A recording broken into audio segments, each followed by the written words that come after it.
Hello, everyone. Once again, I've been kind of taking time off back and forth, whether I mean to or not, but that's okay. I'm back now. I'm going to try to get some videos, I guess they're videos, recorded ahead of time because I'm actually going to be out of town next week. So I'm going to try and get this one and one more up for you this week. And then, I don't know, we'll see if I can get a few for next week. But if I am gone next week without any videos, I'll be back the week after that. So don't worry.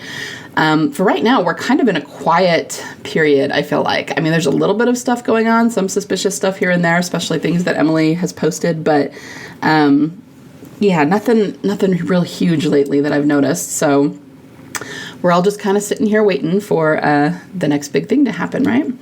In the meantime, let's see what questions you guys have sent me lately. All right, here's the first one. I try not to get too disappointed whenever Emily posts stuff on social media on her stories, because then it's like, oh, she's not filming. But in my old age, 28, honey, I'm a lot older than you. I've discovered you can save stories in your drafts that you've created from weeks ago and post them whenever you want later to make it look more recent, so that gives me hope. All I keep thinking is summer 2014 when she was posting nonstop about being anywhere but Georgia, and I was like, girl, what are you doing? Yeah, I mean, this is something that a lot of people have, I don't know, maybe a lot of people have forgotten it, but this is kind of something that they do. Like when they're trying to hide something, they really go out of their way to hide it. And when they're being really obvious about it, then it's something they want us to know.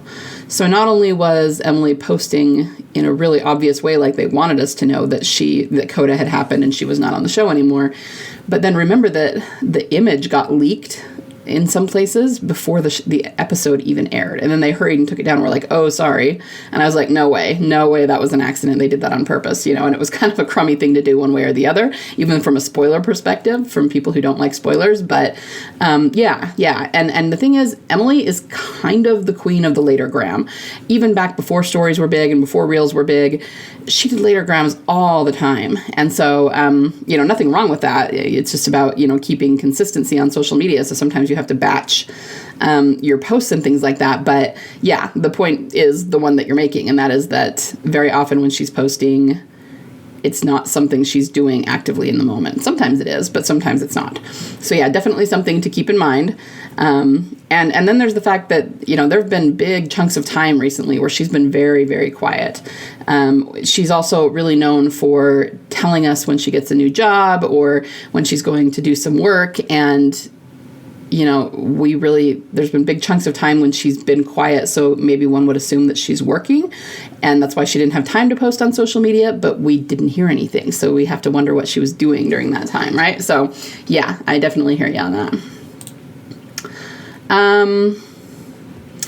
I never got a chance to address this when she was posting about re-recording Parting Glass, and we haven't really gotten an explanation about what that's about. This is something that was talked about a few weeks ago, and I didn't get a chance to chime in on it, at least not in one of these videos. But yeah, I mean, what's the purpose of re-recording it right now? She already recorded that with Lauren Cohan, and that was back in season either 3 or 4, and like, why re-record it now?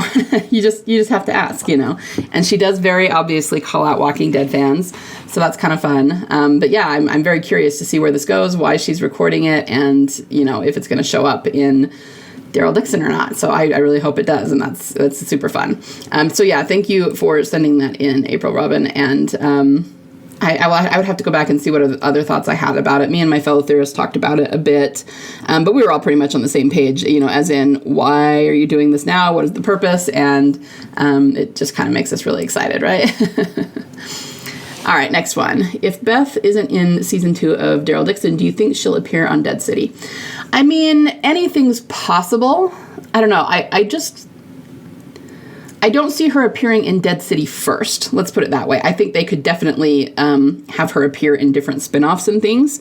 But I think, especially as they've been so obvious and on the nose about Daryl Dixon being about Daryl finally getting a love interest, I just don't see them having her pop up somewhere else first.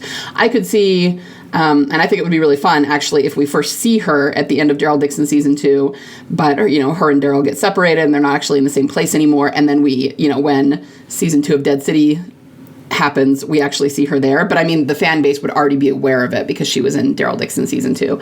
So, I mean, of course we don't know for sure, but I just don't see them having her pop up somewhere else first. I think that it will be in Daryl Dixon first, and then after that, we could possibly see her in other spinoffs. So that's just what would make the most sense to me.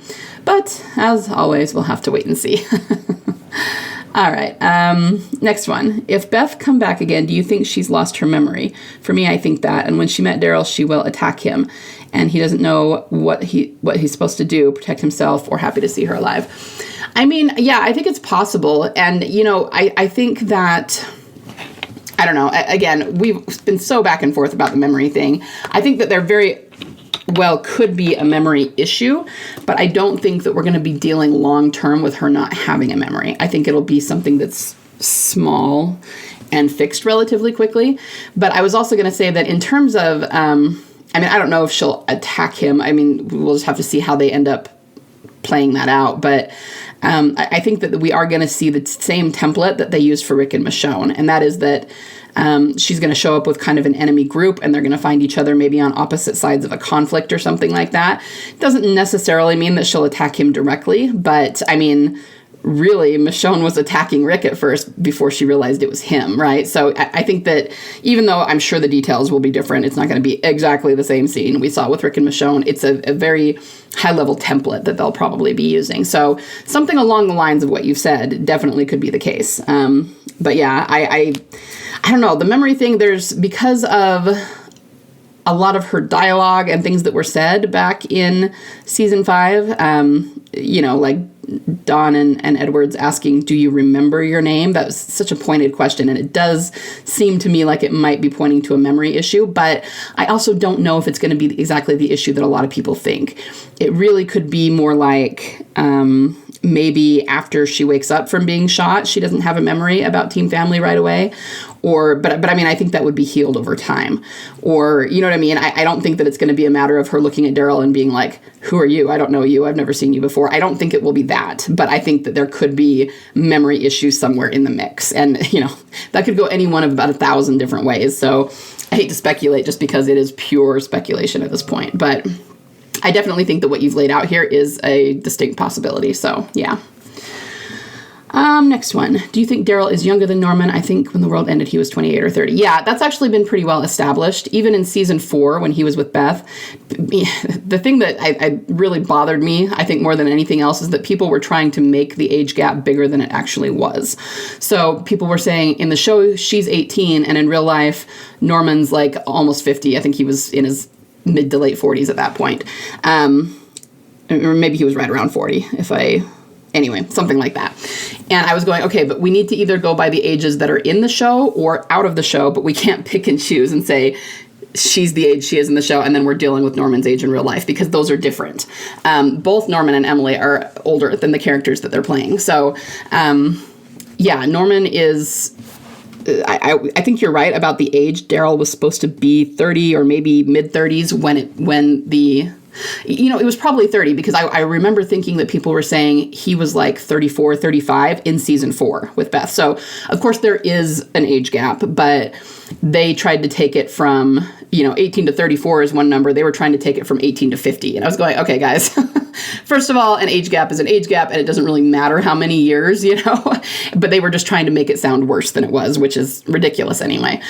So yeah, definitely Daryl is younger than Norman, and Beth is younger than Emily. So something to keep in mind. And that's actually why they probably keep dyeing Norman's hair, is because he does have gray, and in the show they don't want to show that. So, but yeah, either way, I mean, because when the show, or when, assuming Beth does come back in season 2 of Daryl Dixon, she's 10 years older now, and so is he. So I don't see that it makes that big a difference anyway. But yeah, thank you for the question. And the answer is yes, he definitely is younger than Norman. So, let's do the next one.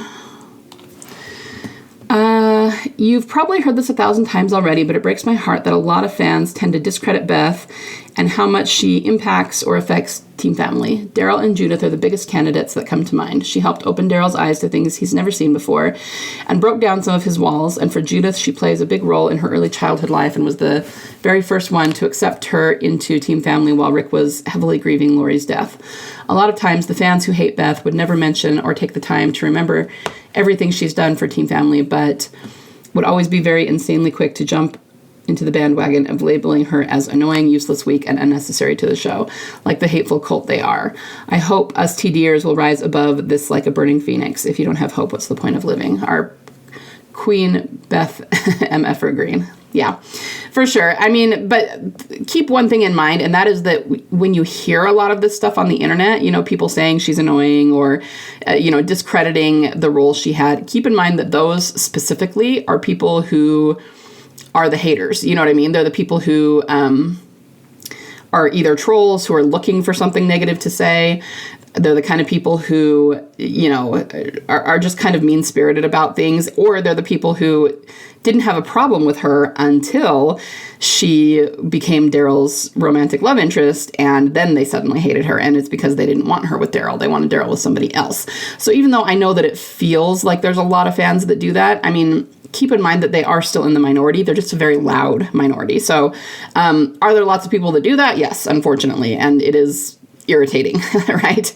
But at the same time, just to point out the numbers again, even say you had a few thousand people doing that on the internet, guys, in its heyday in season 5, the number of people who were watching Coda and hoping that Daryl would find Beth because they were rooting for that romance was in the millions, okay? So the people who are down on her or her character, who are angry about Beth and Daryl being a thing, are very, very much in the minority. So just keep that in mind. Even though they're loud, even though, yes, I know they're annoying and we have to deal with them, that's why I just never take them seriously, because they think that they have more influence than they do, and that's very clear based on what they say, and that they feel like they're being disrespected and that the writers need to do what they think they should do with the show, and that's just, it's a lot of arrogance and them thinking that they have a whole lot more pull than they actually have. So I hear this, and I know that it can be heart-wrenching at times, but, take heart. Try not to listen to them or take it too much